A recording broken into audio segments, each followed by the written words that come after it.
అండి. Sir so నమస్తే. ఇవాళ రోజు చూసుకుంటే ఈ ఇష్యూ ఏదైతే వాళ్ళు మాట్లాడుతున్నామో ఇది కులాయప్ప అనే ఒక వ్యక్తి రీసెంట్ గా in the interest of public interest పరంగా ఇప్పుడు సునీత గారి మీద, ఆవిడ భర్త రాజశేఖర రెడ్డి గారి మీద, అండ్ అప్పుడు సిబిఐ ఆఫీసర్ రామ్ సింగ్ గారి మీద ఎవరైతే ఈ వివేకానంద రెడ్డి గారి పిఏ కృష్ణారెడ్డి ఉన్నాడో అప్పుడు ఒక ఫాల్స్ కేసు పెడతాం జరిగింది. అవును. వీళ్ళు ఇట్లా నాతో సాక్ష్యాలు చెప్పడానికి బలవంతం చేస్తున్నారు, అది చేస్తున్నారని చెప్పి ఒక అప్పుడున్న వైసీపీ గవర్నమెంట్ లో వాళ్ళ యొక్క అధికారాన్ని దుర్వినియోగం చేస్తూ ఒక తప్పుడు కేసులు ఫైల్ చేయడం జరిగింది వీళ్ళ మీద.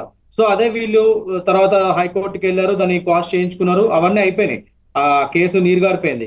కానీ at the end of the day అది క్వాష్ అయిన తర్వాత కూడా అది ఫాల్స్ కేసు అని తేలినప్పుడు తప్పకుండా ఆ అవతల కృష్ణారెడ్డి అనే వ్యక్తి మీద యాక్షన్ తీసుకోవాలి. అప్పుడు అలాంటి ఆ కేసుని అంటే ఒక ఇక్కడ సునీతారెడ్డి గారు ఆవిడ యొక్క భర్త గారు okay, they are the interested parties, వాళ్ళ కేసులో ఇన్వాల్వ్ అయి ఉన్నారు. ఎవరైతే చనిపోయారో విక్టిమ్ వివేకానంద రెడ్డి గారి డైరెక్ట్ కుటుంబ సభ్యులు. సో వాళ్ళు ఏమన్నా ఇతను పిఏ వివేకానంద రెడ్డి పిఏ కృష్ణారెడ్డిని పోనీ ఏమన్నా బెదిరించారు అది అని చెప్పి అతను కేసు పెట్టాడు వాళ్ళ మీద ఒక అర్థం ఉంది. CBI which is an independent agency, దేనికైతే సదరు జగన్మోహన్ రెడ్డి గారు మొదట్లో అపోజిషన్ లో ఉన్నప్పుడు వివేకానంద రెడ్డి గారు చనిపోయిన రోజు సిబిఐకి ఇస్తానని చెప్పి అదే హైకోర్టులో సిబిఐకి ట్రాన్స్ఫర్ చేయమని పిటిషన్ వేశాడు. దాని తర్వాత అతనే అధికారంలోకి వచ్చిన తర్వాత మనం సిబిఐకి ఇవ్వడం ఏంటి, మనమే సాల్వ్ చేద్దామని చెప్పి కళ్ళబొల్లి కబుర్లు చెప్పి మళ్ళీ ఆ పిటిషన్ వాపస్ తీసుకున్నాడు సిబిఐ. దాని తర్వాత మళ్ళీ అదంతా నీరు గార్చి అంతా ఆ కేసునంతా ఒక సిట్టేసి నీరు గార్చేసి మళ్ళీ తర్వాత సిబిఐకి ఇచ్చాడు. ఇచ్చిన తర్వాత అతని చుట్టూతో ఉన్న ఈ వ్యక్తులు సోకాల్ కృష్ణారెడ్డి, ఆ రెడ్డి, ఇంకా ఇంకా మన అవినాష్ రెడ్డి గారు, భాస్కర్ రెడ్డి గారి గురించి చెప్పాల్సిన అవసరం లేదు. సో వాళ్ళందరినీ ఇంకా కాపాడటానికి మళ్ళీ ఆ కృష్ణారెడ్డితో ఇతను రివర్స్ సిబిఐ మీదనే కేసులు వేపించి చూడండి అసలు ఎంత హాస్యాస్పదంగా ఉందంటే ఈ స్టోరీ అంతా. అసలు వినడానికి కూడా ఒక మంచి డ్రామా, ఒక యాక్షన్, ఒక డ్రామా, ఒక మంచి మసాలా మూవీ ఇదంతా. సో ఇదంతా కేవలం జగన్మోహన్ రెడ్డి గారి యొక్క పార్టీ వాళ్ళు అండ్ వాళ్ళ కుటుంబ సభ్యులు మాత్రం చేయగలరు. యాక్షన్ కూడా ఉన్నారు సార్. ఇప్పుడు మనం ఆ విశ్వభారతి హాస్పిటల్ కర్నూలులో ఉంది, ఇటు ఏదైతే మన అవినాష్ రెడ్డి వాళ్ళ మదర్కి బాగాలేదని చెప్పి అందులో ఉంచితే ఆయన దగ్గరికి సిబిఐ వాళ్ళు వస్తే లోపలికి వెళ్ళనిచ్చారా? ఎంతమంది అక్కడ మారణాయుధాలు పట్టుకొని బయట కూర్చున్నారు టెంట్లు వేసుకొని. ఆ రోజు సిబిఐ వాళ్ళ దగ్గర ఇనఫ్ స్టాఫ్ లేరు, వాళ్ళు ఎక్స్పెక్ట్ చేయలేదు. సో వాళ్ళంతా వాళ్ళ దగ్గర ప్రభుత్వం జగన్మోహన్ రెడ్డి ముఖ్యమంత్రిగా ఉన్నారు, ఈ పోలీసులు కూడా సహకరించలేదు, లా అండ్ ఆర్డర్ ఇష్యూ వస్తుందని చెప్పారు. ఎట్లా వస్తుంది సార్?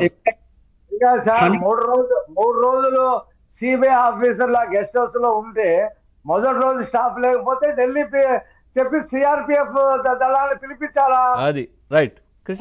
పిలిపించి రెండో రోజు మూడో రోజు లాక్కొచ్చి అరెస్ట్ చేయాలా?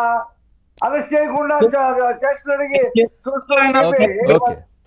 కాదు. ఇప్పుడు అక్కడ ఒకటేంటంటే ఇప్పుడు ఏదైనా టెక్నికల్ గా మనం ఫాలో అవ్వాలి.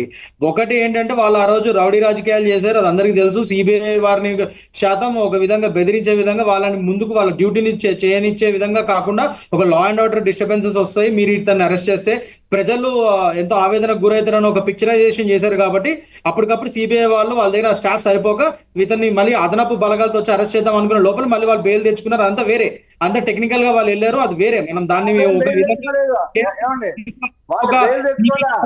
చాలా వైఫల్యం సార్. నేను చెప్పేది ఒక్క మాట, ఆయన ఏం బెయిల్ తెచ్చుకోలే. ఈ సిబిఐ వాళ్ళే పోలీస్ స్టేషన్ తీసుకొచ్చి పేపర్ బెయిల్ ఇచ్చారు, పేపర్ మీద అరెస్ట్ చేసి పేపర్ మీద బెయిల్ ఇచ్చారు. లేదు, we need to check that. అది కాదు నాకు తెలుసు, ఆయన he got the bail. So ఒకటి ఏంటంటే ఒక్క నిమిషం రఫీ గారు మాట్లాడివ్వండి ప్లీజ్. మాట్లాడండి సార్. నేనేమంటున్నానంటే ఒకటి పవన్ గారు, ఇక్కడ ఇండిపెండెంట్ ఏజెన్సీస్ ని మనం పదే మనం బ్లేమ్ చేయడం వల్ల ఇక్కడ ఏం లాభం ఉండదు. ఫస్ట్ థింగ్, నేను ఇదివరకు కూడా చెప్పాను, వాళ్ళ పని వాళ్ళు చేసుకుంటూ వెళ్తున్నారు. ఇవాళ రోజు అదే సిబిఐ కోర్టులోనే జగన్మోహన్ రెడ్డిని November 14th నువ్వు ఖచ్చితంగా ఇంకా హాజరు కావాలని చెప్పి చెప్పడం జరిగింది. ఇదివరకు ఇన్ని రోజులు ఈయన డిశ్చార్జ్ పిటిషన్లు వేసి టైం పాస్ చేసిన వాటిని కూడా పక్కకు తోసి ఇంకా కేసు యొక్క సీరియస్నెస్ కి ముందుకు వచ్చారు వాళ్ళు.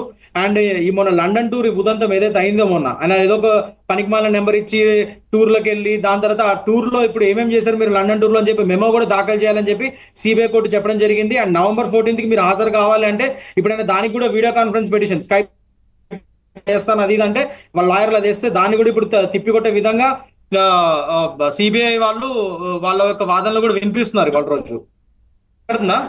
వినబడుతుంది. Sorry 1 second. సో ఇవాళ రోజు వాళ్ళు సిబిఐ చాలా ఉధృతంగానే చేస్తుందండి ఈ జగన్మోహన్ రెడ్డి గారి విషయంలో కానీ ఇప్పుడు ఈ విషయంలో కానీ. సో ఇది ఎసెట్స్ కేసు గురించి నేను చెప్పేది. ఇప్పుడు వివేకానంద రెడ్డి గారి కేసు విషయంలో చూసుకుంటే మనం సిబిఐ దానిపైన చేసుకుంటూ వెళ్తుంది. ఎందుకంటే ఇక్కడ మనం ఒకటి గమనించాలి పవన్ గారు, ఇక్కడ ఇది క్రైమ్ సీన్ ఏదైతే ఈ వివేకానంద రెడ్డి గారి హత్య అయిందో మార్చ్ 2019లో, ఇనిషియల్ గా ఇందాక రఫీ గారు కూడా చెప్పారు, మొత్తం క్రైమ్ సీన్ అంతా కంటామినేట్ చేస్తారు.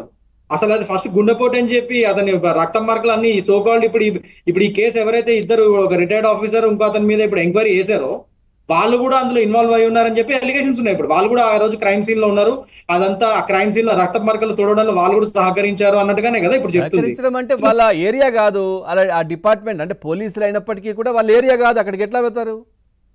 నేను అదే వస్తున్నా. సో అంటే ఇప్పుడు అక్కడ పలానా వాళ్ళ కాన్స్టిట్యున్సీలో వాళ్ళ యొక్క చుట్టాలు వాళ్ళ యొక్క మనుషులు ఉన్నప్పుడు ఇలాంటివి చేయడం చాలా ఈజీ. సో క్రైమ్ సీన్ ఆ రోజు వాళ్ళు కంప్లీట్ గా కంటామినేట్ చేసేసి ఆ రక్త మరకలు అన్ని తుడిచేసి ఫారెన్సిక్ ఎక్స్పర్ట్స్ కూడా అక్కడ ఏం సాక్ష్యాలు సరిగ్గా దొరకకుండా చేసేసి మొత్తం అంతా అయిన తర్వాత మళ్ళీ ఇదే జగన్మోహన్ రెడ్డి అధికారంలోకి వచ్చి మళ్ళీ సిబిఐకి ఇస్తాను అతను ఇందాక నేను చెప్పినట్టు మళ్ళీ దాన్ని ఇంకా నీరుగార్చేసి దాని తర్వాత లాస్ట్ కి అంతా బాచ్డ్ అప్ ఇన్వెస్టిగేషన్ చేసి ఆ మిగిలిన కాస్త చెత్తను తీసుకెళ్లి సిబిఐ వారికి ఇస్తే కొద్దిగా టైం పడుతుంది కదండి. అప్పటికి సిబిఐ వాళ్ళు త్వరగా వాళ్ళ యొక్క ఇన్వెస్టిగేషన్ చేసి అవినాష్ రెడ్డిని, భాస్కర్ రెడ్డి ఆయన తండ్రిని వాళ్ళందరినీ ఛార్జ్ షీట్ లో పేరు అక్యూజ్డ్ కింద పెట్టారు కదా. పెట్టి వాళ్ళని అరెస్ట్ చేయడానికి ఇది ఒక అనుకోని సంఘటన అయింది. దాని తర్వాత సరే whatever it might be, he got the bail. So technical అయిన తర్వాత అరెస్ట్ చేయడానికి లేదు. బట్ ఎనీవేస్ ఇప్పుడు కేసు ఆయన నిర్దోషిగా బయట తిరగట్లే కదా. అవినాష్ రెడ్డి కానీ భాస్కర్ రెడ్డి కానీ అండ్ అరెస్ట్ కూడా అయ్యింది కదా. భాస్కర్ రెడ్డిని అరెస్ట్ చేశారు, అవినాష్ రెడ్డిని అరెస్ట్ చేసే లోపల ఆయన బెయిల్ తెచ్చుకున్నాడు. కానీ ఆ కేసు మాత్రం నడుస్తుంది కదా. బెయిల్ వచ్చినంత మాత్రం వాళ్ళు నిర్దోషులు అన్నట్టు కాదు కదా. సిబిఐ దాని పని, అది దాని పని అది చేసుకుంటూ పోతుంది.